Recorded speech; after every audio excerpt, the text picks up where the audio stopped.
My lords, ladies and gentlemen, distinguished guests, a warm welcome this evening.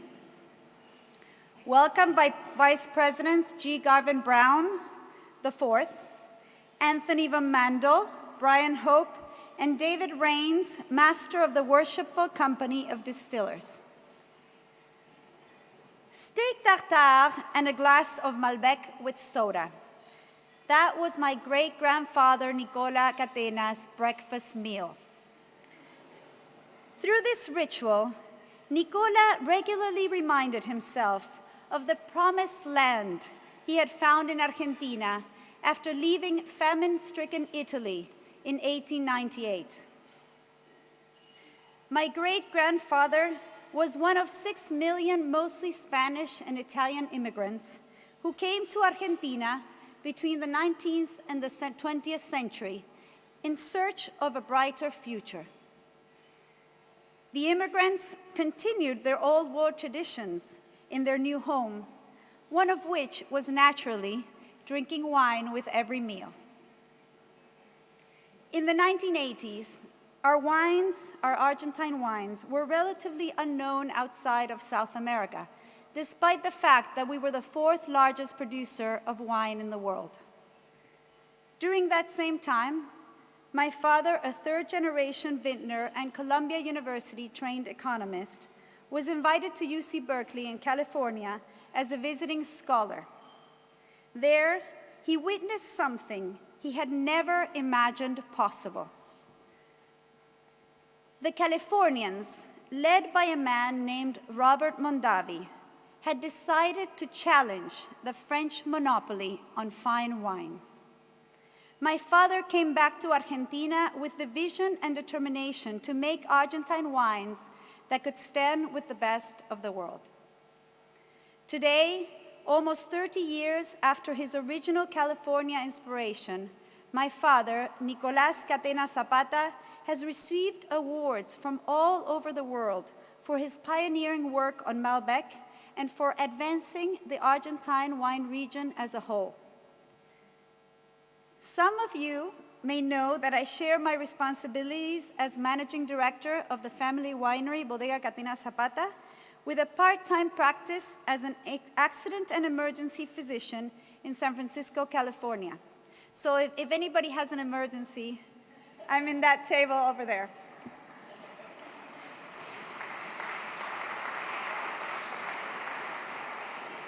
I even do CPR. You might imagine that by having such an impressive father, and I do admit to idolizing him since birth, I might have thought of studying winemaking or something related to wine. Yet my participation in the early stages of my father's wine revolution was limited to accompanying him to France as his official translator, probably the easiest and most pleasurable job that I have ever performed. Early on at university, I felt compelled to pursue a profession that would be primarily dedicated to helping people.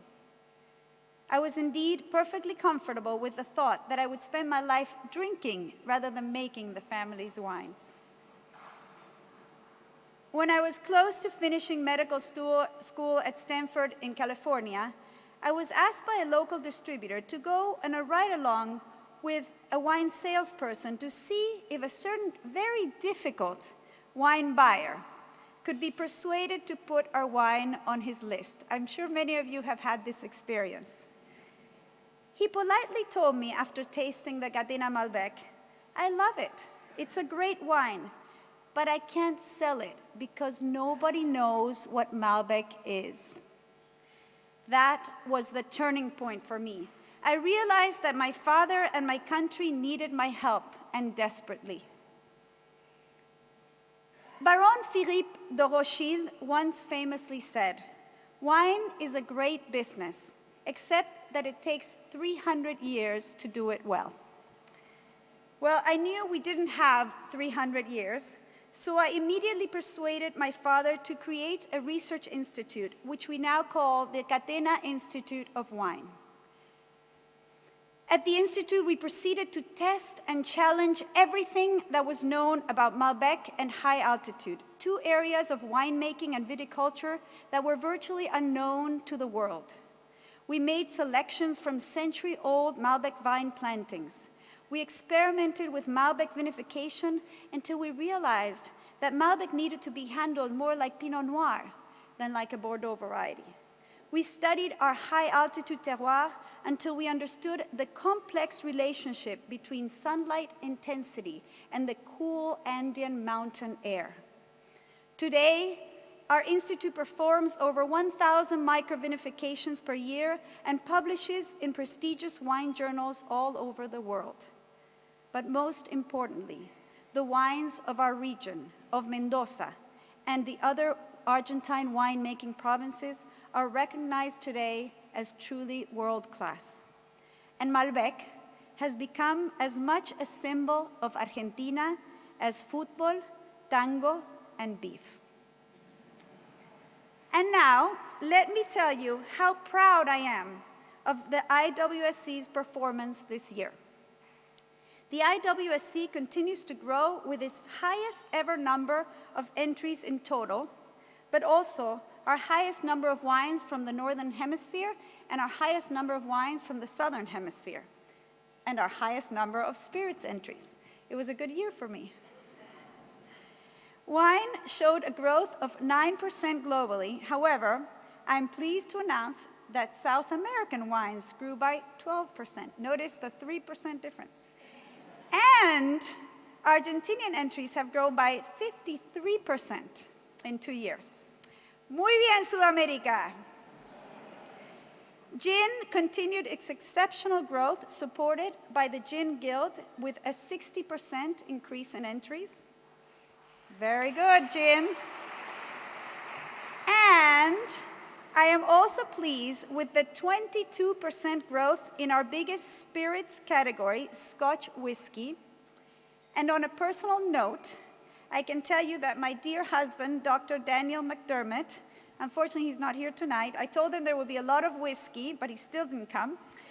A fifth-generation Irish-American has contributed significantly to the whiskey consumption of the United States of America.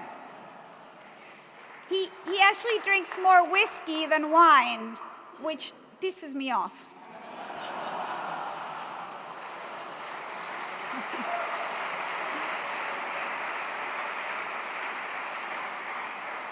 So, I am very pleased to tell you also about some of our new activities this year.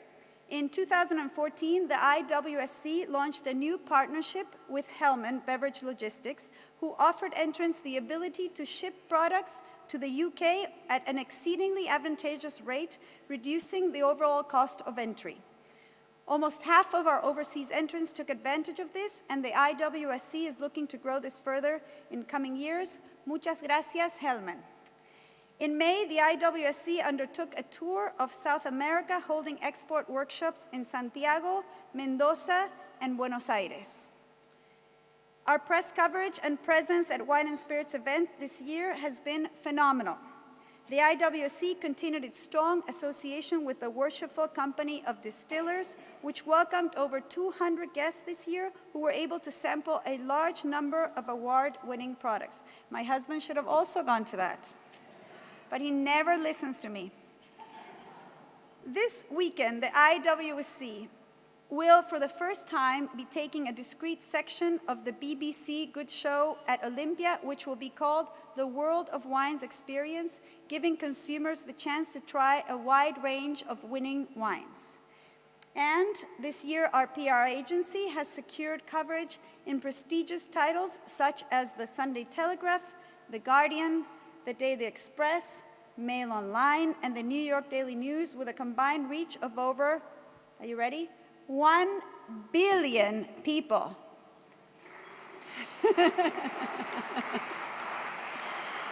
Okay. We are proud to announce our new sponsors.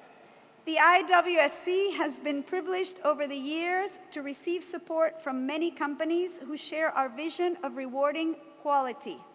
And this year, we are pleased to welcome as new sponsors Amazon.co.uk for Distiller of the Year, and Cirque Wines for Winemaker of the Year and Wine Buying Team of the Year, Vini del Trentino for Italian Producer, and Provine for Independent Retailer.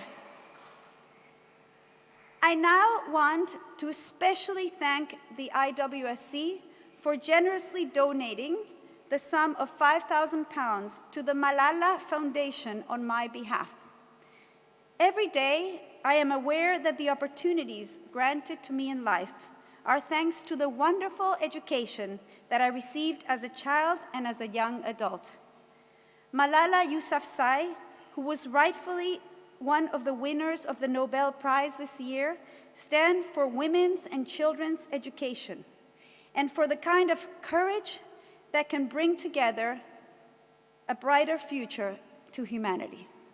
Thank you, IWSC.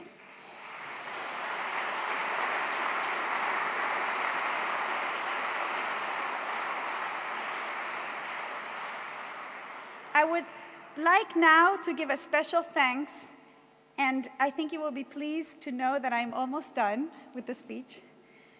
Thanks to all of our past presidents, our chairman, the IWSC judges, the IWSC team for organizing this evening's event and making me look so good, and to all who have generously provided this evening's wines and spirits, muchísimas gracias.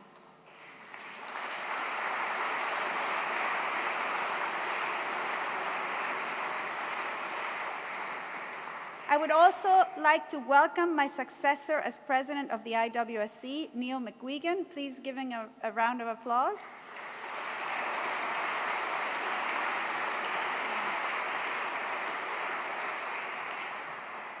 I would now like to ask all my colleagues in the IWSC to stand and drink a toast to all our guests. To all our guests.